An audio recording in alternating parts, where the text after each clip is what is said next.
Hi, I'm Duy, founder of GUDJOB, a social media agency based in Vietnam. I've been using FeedBoss since May, and it's become part of my LinkedIn content workflow. What I like most is how intuitive everything feels. The UI is clean, the workflow makes sense, and you have multiple formats to work with.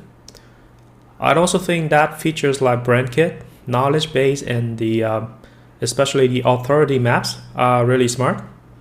They give the AI more context about your business and what you really want to know for, so you're not starting from zero every time.